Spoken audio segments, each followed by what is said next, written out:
আপুনি বাৰু লাভ কৰিব বিচাৰিছে নেকি 17 নং কিস্তি? যদি আপুনি PM কিষাণৰ ধন লাভ কৰে তেনেহ'লে আপোনাৰ বাবে আহিছে এটা ভাল খবৰ। তো কৃষকসকলে লাভ কৰিব যিহেতু 17 নং কিস্তি আৰু কিছুদিন পিছতে যিহেতু মুকলি কৰি দিয়া হ'ব 17 নং কিস্তি। তো কোনসকল কৃষকে লাভ কৰিব এই 17 নং কিস্তি আৰু কোনসকল কৃষকে যিহেতু লাভ নকৰে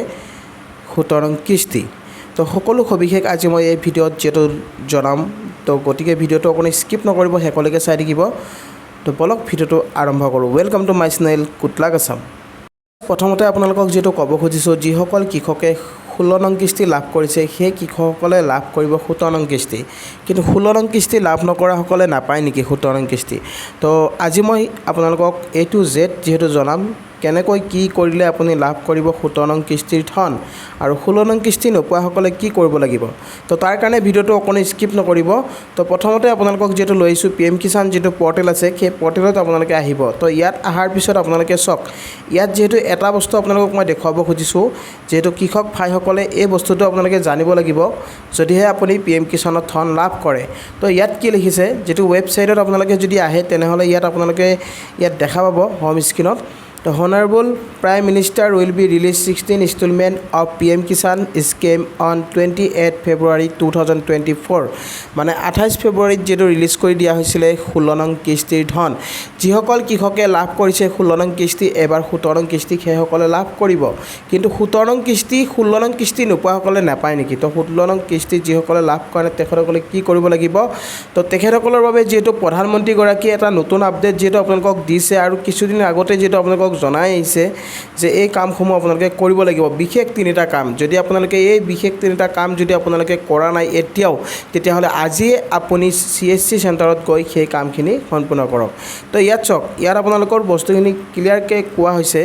EKYC is mandatory for PM Kisan registered farmer. যিসকল PM কিষাণৰ যিসকল কৃষক ভাই আছে সেই কৃষক ভাইসকলে যিহেতু EKYC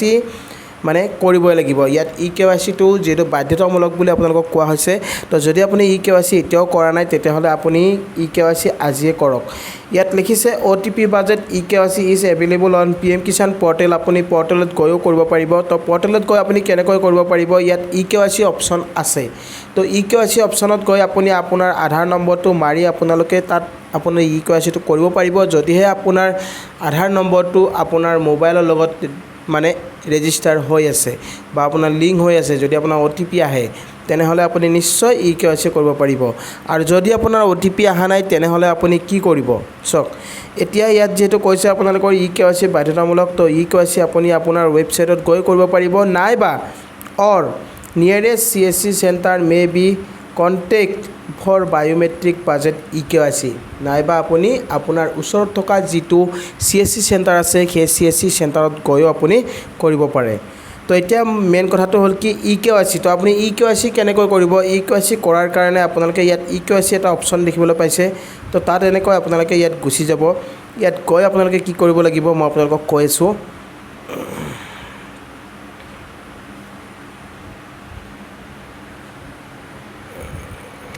তো EKYC যেতিয়া আপোনালোকে এই অপশ্যনটোত যাব, যোৱাৰ পিছত OTP বাজেট EKYC বুলি এটা অপশ্যন দেখিবলৈ পাব। তো ইয়াত আপোনালোকে কি কৰিব লাগিব, আপোনাৰ আধাৰ নম্বৰটো দিব কৈছে। তো আপোনাৰ যিটো আধাৰ নম্বৰ আছে, আধাৰ কাৰ্ডত থকা যিটো 12টা সংখ্যা আছে সেই 12 সংখ্যা নম্বৰটো আপোনালোকে ইয়াত দি দিব। তো 12 সংখ্যা নম্বৰটো আপুনি দিয়াৰ পিছত ইয়াত চাৰ্চত গুচি যাব। চাৰ্চত যোৱাৰ পিছত আপোনাৰ যিটো মোবাইল নম্বৰ আছে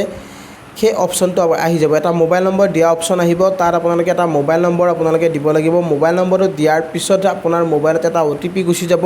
সেই OTPটো আপুনি ফাইল কৰাৰ পিছতহে আপোনাৰ EKYC ছাকচেছফুল হৈ যাব। তো এনেকৈ আপুনি EKYC কৰিব পাৰিব। যিহেতু আপোনালোকক মই ইয়াত দেখুৱালোঁ কেনেকৈ কৰিব লাগে, কিন্তু আপোনালোকক মই কৰি দেখুওৱা নাই, কিন্তু আপোনালোকক চিম্পলটো দেখুৱাইছোঁ যে এনেধৰণে আপোনালোকে EKYCটো কৰক। যদি হোৱা নাই আপুনি CSC চেণ্টাৰৰ লগত যোগাযোগ কৰি ল'ব পাৰে, কোনো কথা নাই। তো এতিয়া প্ৰথম কথাটো হ'ল কি আপুনি EKYC কৰিব কিয়?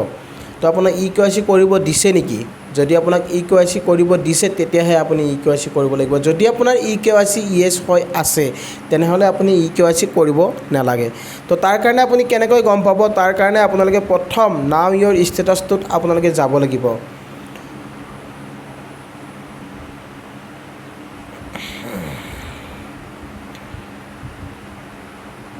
তো নাও ইয়ৰ ষ্টেটাছত যোৱাৰ লগে লগে এনেকুৱা এটা ইণ্টাৰফেচ দেখিবলৈ পাব, নাও ইয়ৰ ষ্টেটাছ PM কিষাণ। তো ইয়াত কৈছে কি ইয়াত আপোনালোকৰ ৰেজিষ্ট্ৰেশ্যন নম্বৰটো দিব কৈছে ৰেজিষ্ট্ৰেশ্যন নম্বৰ মানে হৈছে আপোনাৰ বেনিফিচিয়াৰী নম্বৰ যিটো আপুনি PM কিষাণ ৰেজিষ্টাৰ কৰোঁতে আপোনালোকক এটা ৰেজিষ্ট্ৰেশ্যন নম্বৰ দিয়া হয় সেই ৰেজিষ্ট্ৰেশ্যন নম্বৰটো আপোনালোকে ইয়াত দিব দিয়াৰ পিছত ইয়াত আপোনালোকে কেপচাৰ এটা ফাইল কৰিব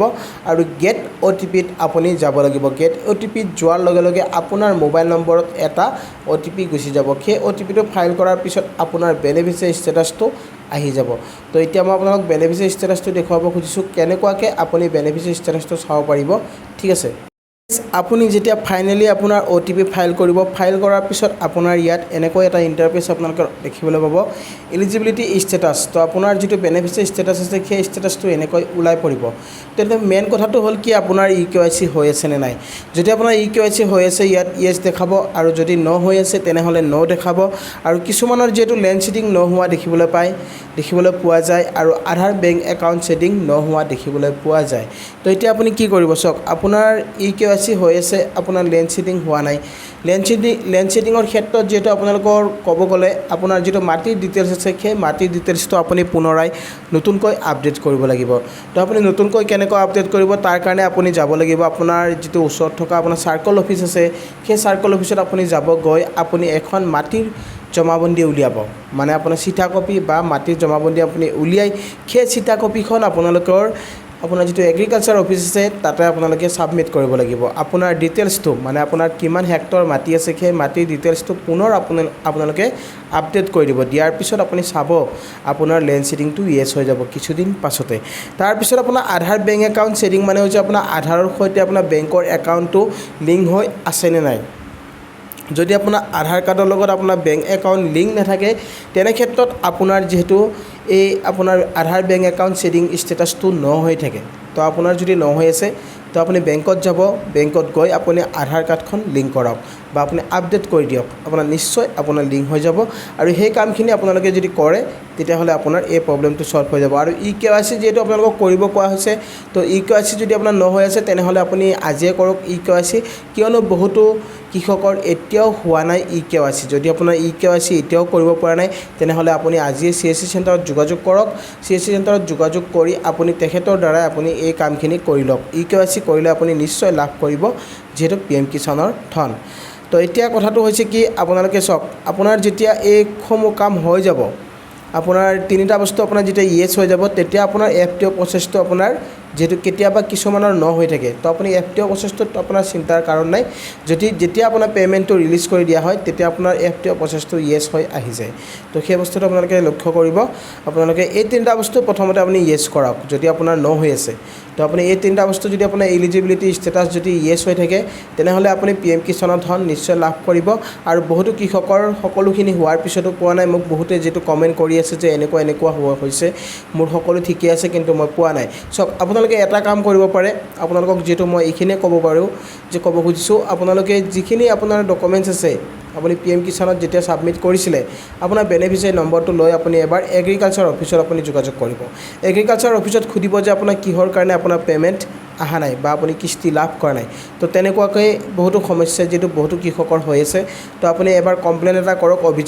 অভিযোগত আপুনি এখন এপ্লিকেশ্যন লিখি আপুনি দিব পাৰে যে মই যেহেতু এজন দুখীয়া কৃষক হয় বা দুখীয়া শ্ৰেণীৰ লোক হয় আপুনি কৃষক খেতি কৰে তো তেনেকুৱা আপোনালোকে সেই বস্তুখিনি আপোনালোকে কওক নিশ্চয় আপোনালোকৰ যেটো PM কিষাণৰ কিস্তি আছে সেই কিস্তিসমূহ আপোনালোকে লাভ কৰিব পাৰিব কিন্তু প্ৰথমতে আপোনাৰ এলিজিবিলিটি আপুনি বেনিফিচিয়াৰী ষ্টেটাছটো এবাৰ চেক কৰি চাব বেনিফিচিয়াৰী ষ্টেটাছটো যদি আপোনাৰ ওকে থাকে তেনেহ'লে আপোনাৰ কোনো সমস্যা নাই আপুনি কৃষকৰ ধন নিশ্চয় লাভ কৰিব পাৰিব তো গাইজ এইখিনিয়ে কাম আপোনালোকে কৰিব লাগে বেলেগ একো কৰিব নালাগে আপোনালোকে PM কিষাণৰ বেনিফিচিয়াৰী ষ্টেটাছটো চেক কৰি চাওক চোৱাৰ পিছত আপোনাৰ ষ্টেটাছটো এবাৰ চেক কৰক তো বহুতো কৃষকে এই বস্তুটো আপোনালোকৰ যেটো ভুল কৰি আছে বা নাজানে বা নকৰে সেই বস্তুটো নাচায় তো সেইকাৰণে যেহেতু PM কিষাণৰ ধন আপোনালোকে লাভ নকৰে যদি আপোনাৰ এইখিনি বস্তু যদি চাই তেনেহ'লে আপুনি নিশ্চয় গম পাব যে আপোনাৰ ক'ত কি ভুল হৈ আছে তো এই কামসমূহ আপোনালোকে কৰক আপুনি নিশ্চয় লাভ কৰিব কৃষকৰ ধন আৰু যেটো 17 নং কিস্তি ৰিলিজ কৰি দিয়া হ'ব আৰু কিছুদিন পিছতে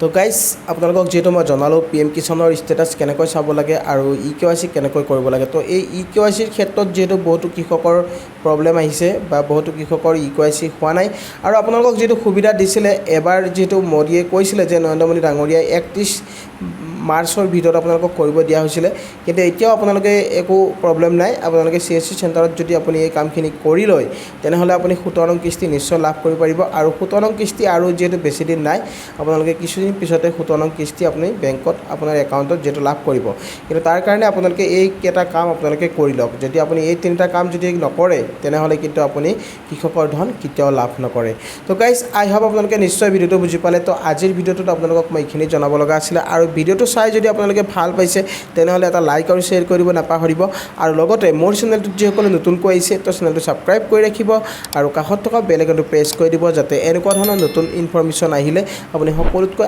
আগত পাই থাকে তো গাইজ আজিলৈ ইমানে জয় আই অসম